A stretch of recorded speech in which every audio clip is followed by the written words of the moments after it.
एक नई वीडियो के साथ आज मैं फिर हाजिर हूं, आपका होस्ट और दोस्त विक्रांत जोशी। आपका स्वागत करता हूं मेरे मास्टर में, जिसमें हम लेके आते दिन भर की स्पेस और डिफेंस न्यूज की टॉप खबरें। तो चलिए जान लेते हैं। यदि आप मुझे ट्विटर पर फॉलो करना चाहते हैं तो लिंक आपको डिस्क्रिप्शन में मिल जाएगा और स्क्रीन पर भी मिल जाएगा। अपनी सबसे पहली खबर की बात करेंगे तो वो भारत और चाइना के रिश्तों को लेकर आ रही है और लद्दाख स्टैंड ऑफ को लेकर आ रही है। आपको पता है कि 6 तारीख को लेफ्टिनेंट जनरल लेवल की मीटिंग हुई थी भारत और चाइना के बीच में, और उसके बाद हमें थोड़ा सा डीएस्केलेशन देखने को मिल रहा था, डी एंगेजमेंट देखने को मिल रहा था, और ये कुछ 3 लोकेशन पे देखने को मिला था। गलवान वैली पे देखने को मिला था, हॉट स्प्रिंग एरिया में देखने को मिला था, और पेट्रोलिंग पॉइंट 15 पर देखने को मिला था। तो अब ये खबर निकल कर आ रही है, जो कल की मीटिंग हुई थी उसमें जो मेन मुद्दा था वो 2 जगह का मुद्दा था, और इसमें जो सबसे महत्वपूर्ण मुद्दा था वो पैंगोंग लेक का था। और पैंगोंग लेक से चाइनीज पीछे हटने को तैयार नहीं है, और भारत यही चाहता है कि वो पैंगोंग लेक से पीछे हटें। आपको पता होगा कि गलवान वैली वहां पर पड़ती है, जो कि रोड हमारी जा रही है दौलत बेग ओल्डी की तरफ, जो कि अक्साई चीन जो हमारा बॉर्डर है वहां पर बिल्कुल नजदीक पर रुकती है, वहां के एयर स्ट्रिप भी है।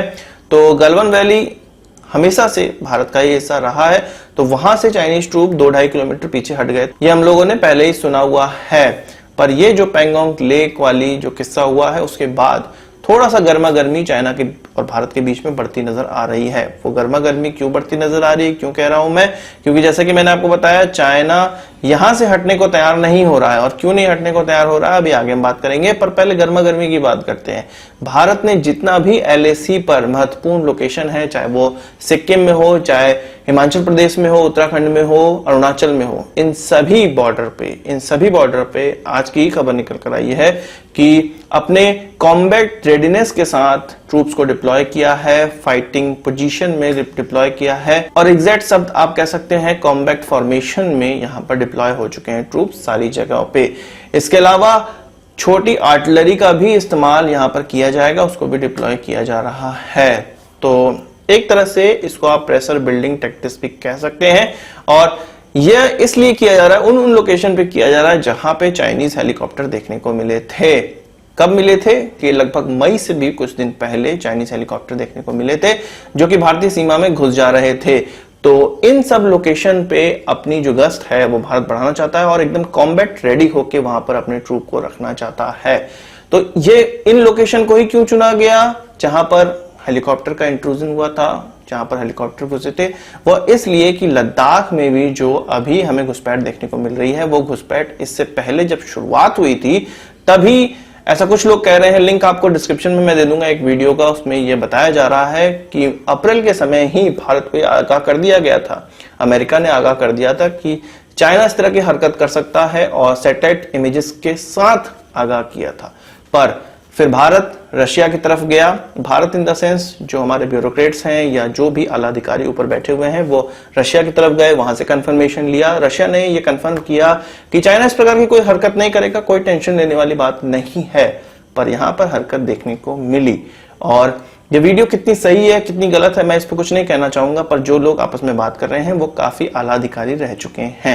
तो आप इस वीडियो को भी देखिएगा और समझिएगा थोड़ा सा सिनारियो वहां पे क्या चल रहा है। इसके अलावा बात करेंगे कि चाइनीज लोग पैंगोंग लेक से क्यों नहीं हटने को तैयार हैं, और वहां पर क्या मैटर चल रहा है। आपको पता है कि दौलत बेग ओल्डी की तरफ जो रोड गई है पूरी गलवान वैली को कवर करते हुए, वो लगभग 250 किलोमीटर की है। तो ये एक मेन रोड है जो कि दौलत बेग ओल्डी तक हमारे ट्रूप्स को लेकर जा सकती है। पर इसके अलावा पैंगोंग लेक पे भी उसके गश्ती के लिए, पेट्रोलिंग के लिए एक मेन रोड बनाई जा रही है, जो चाइना को पसंद नहीं है, क्योंकि यदि ये रोड बन जाएगी तो भारत की पेट्रोलिंग आसान हो जाएगी और भारत अपने ट्रूप आसानी से इस क्षेत्र में डिप्लॉय कर पाएगा।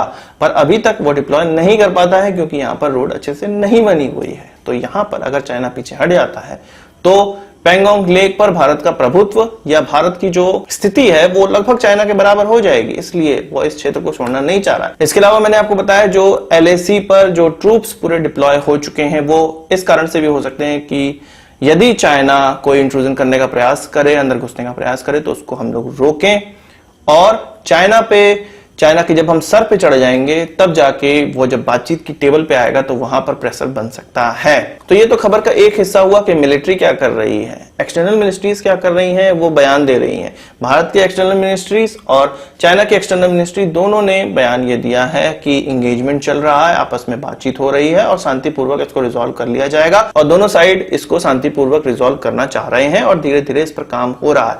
पर मिलिट्री लेवल पे ऐसा नहीं होता हुआ दिखाई दे रहा है। जो 3-4 लोकेशन मैंने आपको बताई वहीं पे केवल डी एस्केलेशन हुआ है, बाकी जगह सभी जगह एस्केलेशन होता नजर आ रहा है। और यदि एस्केलेशन होता है तो भारत को जरूर इसमें पार्ट लेना चाहिए, इसको किसी भी स्थिति में रोकना नहीं चाहिए, क्योंकि यही मौका है चाइना को पीट के विश्व को दिखाने का। भारत और चाइना के इस स्टैंड ऑफ में रशिया का बयान भी सामने निकल कर आ गया है। रशिया का यह कहना है कि वो किसी भी देश की तरफ से नहीं खड़ा होगा, ये भारत और चाइना के बीच का मामला है और उनके द्वारा जो मैकेनिज्म बनाया गया है उसी के द्वारा इसका सोल्यूशन भी निकलेगा। तो रशिया का कोई स्टैंड नहीं है, वो ना चाइना के साथ है ना भारत के साथ है। पर जब एस्केलेशन होगा तब देखना होगा कि रशिया किसके साथ आ रहा है। इस प्रकार के छोटे बयान से कुछ नहीं होता है, किसी ना किसी साइड तो रशिया को जाना ही पड़ेगा और ये उनके लिए भी सही होगा, क्योंकि उनका जो प्रभुत्व विश्व से खत्म होता चला जा रहा है, एक ना एक साइड उनको अपने प्रभुत्व के लिए लेना ही पड़ेगा। वहीं बात करें अपने नेवी चीफ की, तो उन्होंने नेवल स्टाफ को संबोधित करते हुए एक मैसेज जारी किया जिसमें कि उन्होंने ये बताया है कि वेस्टर्न बॉर्डर पे और ईस्टर्न बॉर्डर पे दोनों जगह स्थिति अच्छी नहीं है और उन्होंने खास करके यह बताया कि ईस्टर्न बॉर्डर पे स्थिति अच्छी नहीं है। तो इससे साफ साफ पता चलता है कि वहां पे कुछ ना कुछ प्रॉब्लम तो चल रही है। सरकार शेयर नहीं करना चाहती है। सरकार ये चीजें हो सकता है इसलिए ना शेयर कर रही हो कि जब पूरा मामला सॉल्व हो जाएगा तब पूरी जनता को बताएंगे और पार्लियामेंट में ये सब चीजें बताई जाएंगी। तब तक यदि छोटी मोटी जानकारी इधर उधर से निकल कर आती रहेगी, लीक होती रहेगी, तो हमेशा गलतफहमियां बनती रहेगी भारत जनता के बीच, भारत की जनता में, और इससे जो प्रेशर चाइना पे आना चाहिए वो भारत पे आ जाएगा। तो मुझे ऐसा लगता है कि सरकारें इस चीज को इसलिए आगे सामने से नहीं बता रही हैं, छोटी मोटी लीक निकल कर आती हैं, वह भी हालांकि सरकार ही लीक करती है और जितना लेवल का जनता को जानने की आवश्यकता है केवल उतना ही बताती है, क्योंकि इन सब चीजों से जो आर्मी का ऑपरेशन हो रहा है और जो हमारी कमियां हैं वो दुश्मन को पता चल जाती है। इसलिए हो सकता है कि अभी भारत सरकार इस पे कोई भी क्लियर बयान या जानकारी देने से बच रही है। इसके अलावा बात करेंगे नेपाल की, तो आप जानते हैं कि उनका नया मैप अमेंड होने वाला है या हो गया है, लोअर हाउस में उसको मंजूरी मिल चुकी है। तो यूपी के chief minister mister Yogi Adityanath ने एक बयान दिया था नेपाल को। नेपाल के बारे में यह बयान दिया कि तिब्बत की तरह भूल उनको नहीं करनी चाहिए और यदि नेपाल इस तरह की चीजें करेगा तो तिब्बत जैसे हालात हो सकते हैं नेपाल के साथ। उनका मतलब हो सकता है कि चाइना नेपाल पर भी उसी तरह से कब्जा कर सकता है जिस तरह तिब्बत में किया।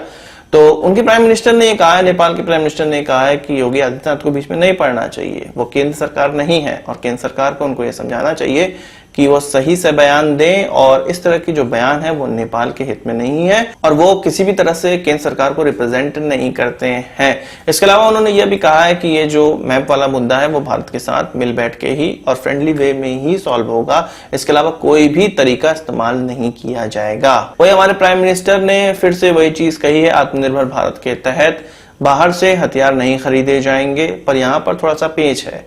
ये जो हथियार हैं वो बहुत बड़े हथियार नहीं है, जो छोटे मोटे आर्म्स होते हैं, एम्यूनिशन होते हैं, उन्हीं की बात की जा रही है और यही चीज भारत में आसानी से बनती भी है और इनका इस्तेमाल भी किया जा सकता है। जो कटिंग एज टेक्नोलॉजी है वो हम बाहर से ही खरीदेंगे, उस पर कोई भी हमारे देश की कंपनी इस प्रकार की चीज नहीं बनाती है। तो आत्मनिर्भर भारत के तहत जो वेपन इंपोर्ट को खत्म करना चाहती है भारत सरकार, वो उस लेवल तक नहीं हो सकता जिस लेवल तक हम लोग सोच रहे हैं। ये केवल छोटे आर्म्स या आप आर्टिलरी गन ले लीजिए और उनके एम्यूनिशन इतने तक ही सीमित रहेगा। बात यहाँ पर यह भी है कि इस चाइनीज वायरस के बाद ही आत्मनिर्भर भारत जैसी क्यों चीज सामने लाई जा रही है। ये चीज तो 5 साल पहले 4 साल पहले कर देनी चाहिए थी। ये जितने भी मेजर्स अब किए जा रहे हैं वो 4 से 5 साल पहले कर देने चाहिए थे, अभी तक हम आत्मनिर्भर बन भी चुके होते। पर हमेशा से ही हम रशिया से सहयोग करने के चक्कर में पड़े रहते हैं, इजराइल से चक्कर में पड़े रहते हैं और अमेरिका से चक्कर में पड़े रहते हैं। एक इवन छोटे हथियार के लिए, एक राइफल तक के लिए हम इन कंपनियों का साथ चाहते हैं, जो कि बिल्कुल गलत है। राइफल जैसी चीज, एम्यूनिशन बनाना आर्टिलरी बनाना, उनके एम्यूनिशन बनाना, ये बहुत बहुत बहुत सिंपल काम है। यदि सरकार कुछ कंपनियों को सपोर्ट करे, कुछ 10 से 12 कंपनियों को सपोर्ट करे, तो आसानी से ये चीज भारत में बनाई जा सकती थी 10 से 5 साल के अंदर अंदर। आज की इस वीडियो के लिए बस इतना ही। आशा करता हूँ वीडियो पसंद आया होगा। आपको एक बड़ा हमसे जरूर देंगे। इस वीडियो से कोई सवाल सुझाव कमेंट बॉक्स में जरूर आइएगा, और यदि आपने हमारा चैनल तो सब्सक्राइब नहीं किया है उसे भी कर लीजिए, क्योंकि हम इस प्रकार की वीडियो लाते रहते हैं। नमस्कार, थैंक यू, जय हिंद।